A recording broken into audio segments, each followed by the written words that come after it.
Hello friends, today I want to bring you a post-reboot tier list, but this tier list is gonna be a little bit different to what you might be used to. Recently I saw a lot of different tier lists. On some I agree more than others, and overall there seems to be quite a lot of effort put into all these tier lists.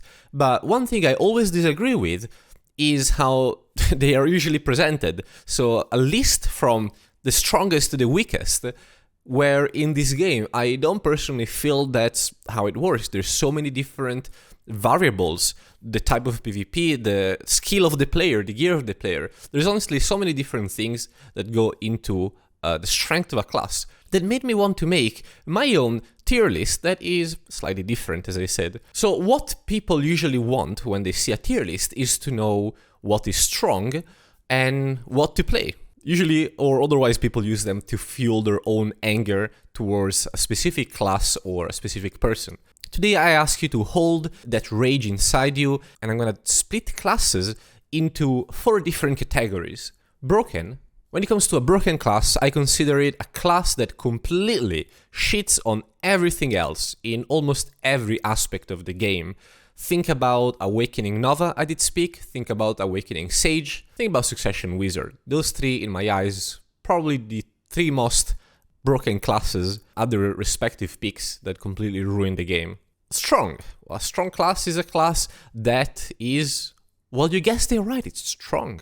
It has something more than, the normal class, and can usually perform a tiny bit better than the rest. Then we have playable, because believe me, there's a lot of classes that are just that, they are playable. When you see a tier list, and this is what I usually disagree with, you see all of these middle pack classes that so many players are gonna disregard because they are not at the top of the list. But there's a lot of playable classes where you can have a lot of fun with, you can be competitive with. And I don't want to dismiss all of these classes. And then we have the just don't category. I will make you an example. Tamer. Tamer is dog. Well, I'm not talking about the pet. Well, I'm also talking about the pet. But the class after the rework became surprisingly even weaker. With the intent to make the class easier to play, they actually probably made it harder, weaker, more bugs, more gaps. They buffed some damage, but the damage, if you've ever played Tamer or against Tamer, you knew it was not an issue. Probably the worst reboot of all the classes. Absolute failure. Went from a niche class that people could master to a lolly piece of shit. Let's move on with Archer. Yeah, let's do Archer, sure. Archer, I think, used to be on the Just Don't before the reboot, and nowadays I would put it on playable. Archer is another niche class that, of course, has all the other non-grab classes. It's a bit of a hit or miss. They did buff the PvE a bit, they buffed the mobility. It just seems to be overall better than it used to. And for that, I think it does deserve the playable rank. But I don't think the class is that great to be above most other classes. But at the same time, I do think that if you pick up the class and you master it, you can probably pull your weight. Moving on to DK. This class, in my eyes, was pretty bad before reboots. Just like Archer, maybe a little bit better. And this is probably one of the most successful reworks, as I would consider both Awakening and Succession on the strong tier. Succession perhaps stronger on the 1v1 aspect and a bit weaker compared to Awakening on the other PvP aspects, but the absolutely overkill damage that they added to the class on top of the new skill seems to make up for some of the glaring issues that the class always had, which were the gaps in between skills. While you might still have that, the class now hits like a motherfucker, and for that, I would place it on the strong tier. Guardian, while not one of the classes hit by the reboot, did get some minor changes in Succession, boosting the damage a little bit. But with Guardian, I actually am not 100% sure where to place this. I would probably put both Succession and Awakening at the very bottom of the playable tier. While the class is really, really good in PvE and really easy, both Awakening and Succession have major issues. Let's take Awakening, for example. Awakening has a lot of iframes, a lot more than most other classes, really, which is in theory really good when you think that we are in a burst meta. On top of the iframes, it has slows, which again, it makes sense, it's really good in a meta with a lot of essays. But the damage is simply non-existent compared to every other class. It just falls off, you just die while casting your slow casting skills. and Succession is kind of the other way around. While it hits like a truck, the damage is absolutely insane. Well, it's not that insane now compared to everything else, and the class lacks all the extra iframes that Awakening has. So for these reasons, I would put both classes kind of at the bottom of the playable tier, and I can see them becoming a lot better if the overall damage gets lowered across the board, but for now, they're just not quite there yet. Hashashin, another class that in theory was outside of the reboots but still got some touches, specifically in Awakening. One of the biggest changes was the complete removal of the accuracy passive, adding evasion passive, and Awakening got pretty much its entire kit vastly improved, and for that reason I would put both on playable. And I would say quite high in the playable tier. I would even consider Awakening stronger than Succession. Awakening was pretty dog back in the days, but now Awakening is even on par or better than Succession. I wouldn't put Hashashin on strong, because what Hashashin used to have was the insane damage compared to other classes, which is now not unique at all to Hashashin. Let's move to Kuno. Oh, Kuno is a class that used to be at the very, very bottom of the tier lists, beside for 1v1, where Succession Kuno always did very, very well. After the reboot, I would say Succession Kuno is very, very, very strong. Not only it retained the insane strength in 1v1, probably even becoming the best 1v1 class now that Tamer is dogshit, but it also became incredibly strong in a smaller scale. Sadly, Awakening Kuno doesn't seem as good. I could be wrong, but I still haven't seen any Awakening Kuno doing any work, so for now I'll still put it on the just don't tier. Happy to be proven wrong, but for now I haven't seen anything from Awakening Kunos. Moving on to Lan. Lan is kind of a weird class. And here I think it's where I'm gonna get the most amount of hate, because Lan seems to be considered very, very strong overseas in the North America server. But even though there's quite a few good Lans on EU, I still don't think the class is that insane, especially outside of 1v1. Maybe it's because I play Sorc and I have a on-demand iframe that allows me to get out of the dash grab, but I still don't think Lan is, let's say, on the strong tier. I do think Awakening Lan is very strong, I just don't think it's that broken, but definitely one of the stronger playable classes out there. Sadly, cannot say the same for Succession Lan. I see Succession Lan as a weaker Musa pretty much. You have the cool mobility, you have the hard-hitting damage, but why play Lan when you can play Musa? Booba, I guess, but that doesn't seem like a good enough reason for me. Moving on to Maehwa. Maehwa is a class beloved by many, but played by few, and for a good reason. Succession Maehwa doesn't seem to have received enough love. It's still an okay class, but I still don't think it's that great yet, but Awakening definitely received some more love, and I would definitely put Maehwa on the playable classes. Not super high, but not super low either. You can definitely be competitive if you are a good and gear Maehwa. And I can't do Maehwa without doing Musa.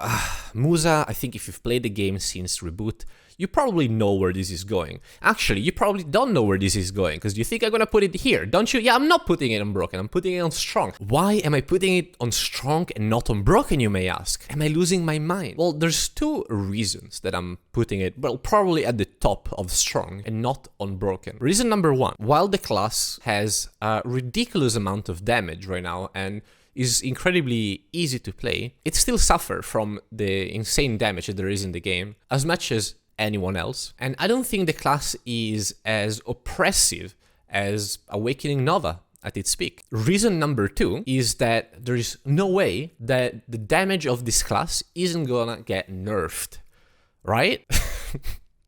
I sadly don't know if PA is actually gonna lower the damage. I don't even think it needs to have an insane nerf. It just needs some tuning down, right?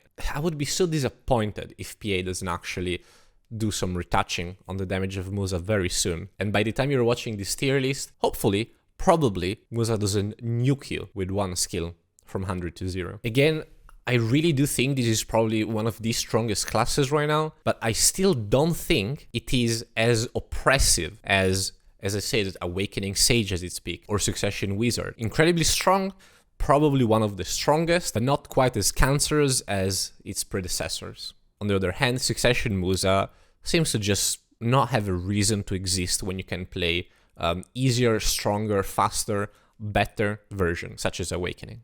After Musa, I think it's fair to rank Nova, because let's be honest, every Awakening Nova player is now playing Musa. Succession Nova, on paper, sounded like it was getting massive buffs with all the rebalance, because less grabs in the game is a massive buff for a stationary class, and the pet damage increase in theory should have been a buff to the class. But sadly, Succession Nova is still kind of shit. She's probably the king, or well, queen, sorry, of the shit classes, and has, I guess, a very niche spot in some 1v1 matchups and large scale. But I still think that the class kind of just plays itself. It's kind of like playing video mobile on autoplay. You're not really doing that much effort, but neither is the class. And I am incredibly happy to put Awakening Nova on the playable tier. Now, the class does everything that she did before. The only difference is that she does it every 3 minutes instead of 1.5 minutes, making it probably one of the most boring class to play at this point. The way I see it, Nova has just been a massive mistake by Playability, and they should just remove both Succession and Awakening, because they are just failure of game design. But right now, the class doesn't terrorize the game as much as it used to. It's still strong, just incredibly reliant on a 3-minute cooldown. Let's talk about Mystic. The Mystic Discord already hates me, so I can talk without filters, without being afraid of a backlash. And I'm gonna say it. Mystic is still incredibly strong, both Succession and Awakening. Back in the days, the class used to be probably one of the strongest classes in the game. The class has always been incredibly good. The reason why every Mystic player is rerolling, it's because going from being one of the best to not one of the best anymore feels like a massive nerf. But I don't see a scenario where I don't want a Mystic as an ally. And I will always be fearful of an extremely skilled Mystic against me. I'm aware that the class currently has some bugs, but I'm sure PA is working 24/7 to fix those bugs, and the class is gonna be functional and as strong as it has always been very soon. Right? After Mystic, I think it's fair to rank Striker. Striker is a very weird class to rank, because I think in small scale and 1v1, it's still very strong, but it falls off massively in large scale. I think Awakening Striker is still incredibly strong. Having 2 grabs in this meta is really good, and to this day, it probably still is the tankiest class in the game. I'm gonna put Succession Striker, and I guess I put Succession Striker here in the middle. The class is incredibly strong in 1v1, but that's pretty much it. Has some uses in small scale, but falls off everywhere else. There's also not that many Succession Striker players that do PvP, as most Succession Strikers you see are PvE ults. So the class might seem weaker than it actually is, but trust me, when you master Succession, it is actually quite strong. We did the monkey, so let's do the bigger monkey. I'm talking about Berserker. Before Reboots, I would say Awakening Berserker was probably here. The Q-buff was insane, Seismic was insane, and overall the class was just really strong compared to most other classes. I would say the reboot was successful for non-Awakening player, as it seemed that the class fell off quite a bit. I'm not sure if I want to rank it on the strong tier. For now, I'll probably put it at the top of playable, but the glory days of Awakening Berserkers are probably long gone. The class is still really strong in large scale, and it plays a bit more like a mid-range class than before. But it's still a very good class. And Succession Berserker used to be an absolute shit unplayable class, and I wish I could put it here. But sadly, after some traumatic experiences, I'm forced to put it on strong. The class is absolutely insane when it comes to small scale and skirmishes. The kit is ridiculously overloaded. They have a constant healing on them. Everything is a nuke super armor CC mobility skill that regenerates stamina as you use it. If you go on the skill tree and you click on super armor, you actually get flash banged, and thanks God the class falls off a bit the more players are involved, as you just get nuked quite easily in your super armor. But otherwise, it seems that stacking Succession Berserker is an incredibly powerful strat, and the class definitely improved a lot compared to pre-reboot. I don't think this class deserves a massive nerf, but but I would like to see some tuning here and there. I think it's time we rank my beloved Sorceress. I'm not gonna beat around the bush. I think she's really strong. I think she's really strong. And probably needs some nerfs too. I think super armor on Shadow Eruption doesn't make any sense at all. The class is strong in every aspect of the game. 1v1 still has some weird matchups, but every class has that. It's quite simple really. We're in a meta with an insane amount of damage, and Sork, Awakening Sork specifically, is probably the most protected class in this current meta, thanks to the iframes. Sadly, can't say the same for Succession. I think Succession is a dead spec. They completely missed the mark with the reboot, and I don't recommend anyone to play Succession right now, unless you really love it. Talking about wizards and witches, let's move to the other magic classes. Let's move to Witch. Witch is a very hard class in my eyes to put in a tier list, because while they have some glaring issues that are undeniable, I still think that the healing, the buffs, the PA, those are all abilities, on top of the range pressure and the range CCs, that are very hard to quantify. Having a good caster in your group is gonna make everyone stronger, and it's with this reasoning that I would put Witch Succession at least on the strong tier. Succession Witch got some really good buffs with the MMA elemental thingy. And strong, keep in mind, doesn't mean broken. I don't want to have angry witches in my comments foaming at their mouth saying, "Oh, my class is shit because I got grabbed by a ninja and one shot by a Musa." I know you did, and I'm terribly sorry about it. But still, these abilities in almost every single scale of the game, if not of every scale of the game, these are team play abilities that can change the outcome of a fight. So while the class itself might not be as strong as the others, it can make such a difference that it deserves a place here. Awakening Witch, on the other hand, while it does have all the same utility, I think it's not as strong, and I would put it on the playable tier. The way I see it, it's more of a one-trick pony for large scale, and just doesn't function that well in any other scale, sadly. When it comes to Wizard, I think I can probably make exactly the same arguments. We put the Succession up there and the Awakening on playable. It's quite funny because when it comes to Wizard, Awakening Wizard, it's quite the opposite of Awakening Witch. I've seen in the Russian server, there is this hybrid Awakening Wizard playing in the 3v3 guild versus guild tournament, who actually does insanely well in small scale. So I think if you play Awakening Wizard in a hybrid way, the class actually shines a lot in smaller scale. Whereas in large scale, you probably want to go Succession or watch Witch. I realized that I did the Kuno early on, but I didn't do Ninja, and I forgot about Ninja. Why did I forget about Ninja? Because, well, it's not as strong as Kuno, but it still is pretty good. I don't think Succession Ninja is as broken as Succession Kuno, but I do think that both Succession and Awakening are pretty strong classes, but probably not as strong as the ones that they put in the strong tier. I would probably put Ninja quite high on the playable list.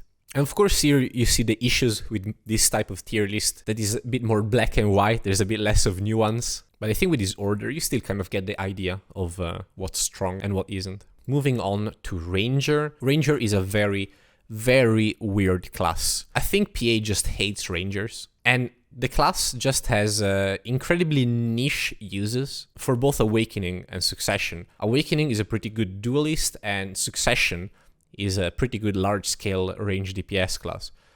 But for those reasons, I would probably put both specs on the just don't. I think being pretty good at just one specific thing just doesn't cut it. It might be just better than all the other shit classes, but unless you hyper focalize on just one aspect of PvP, then I wouldn't recommend having Ranger as a main, as you might struggle being very relevant in PvP. A really good Ranger can pull his weight, but if you want range DPS, I would say an Awakening DK will always be better. And if you want a 1v1 duelist, Kuno is always gonna shit on everything else compared to an Awakening Ranger. We have two shield classes remaining here. We have the Valk and the Warrior. Let's do Valk first. I see Valk as a bit of a weird class. If you watch the 3v3 tournaments of almost every region, beside NA I think, Valk was present in almost every single team, especially towards the finals.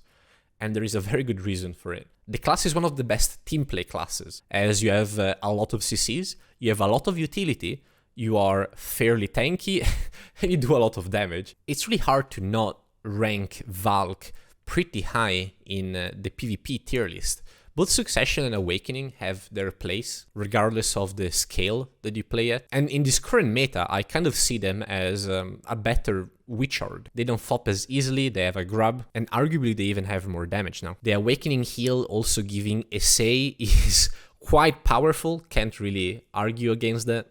So I think they both deserve a spot on the strong tier. Moving on to Warrior. Warrior was a class that was already doing really well before, and it does even better now. Maybe I'm biased because I'm a sword player, and sword player always struggle against warrior. I would say a skilled and gear warrior will always be an immense threat, and maybe the class falls off in a larger scale. But let's be real, the only good class that you need in large scale and siege is the politician. Succession Warrior got some really nice buffs as well, but I wouldn't say it's as broken as its Awakening counterpart. I still would rank it very highly, but the loss of Super Armor Grab, I think, hit it quite hard. The class now deals a lot of damage, and it's really good for singling out a target and focusing it down, but you probably will do always more as an Awakening Warrior. This list sadly doesn't have Sage or Courser, but I would put Sage on the just done category. Sage is quite bad right now, both Succession and Awakening. And Courser probably in the middle pack of the playable classes. Ironically, and I'm actually serious saying this, I think this patch has the game, it's one of the most balanced state as it has ever been. Am I saying the game is balanced? It's absolutely not balanced. But if everything is broken, then nothing is, right? Well, beside the other classes that are not broken, sucks to be them. But more than half of the classes right now, I would say, are pretty strong. There's not too many unfair stuff like we used to have with Nova, for example. But I would say that if we tweak some numbers here and there on the classes here on the strong tier, we could have perhaps a pretty fair and fun meta, hopefully. Oh yeah, I forgot Shy. She has a skateboard. She's broken.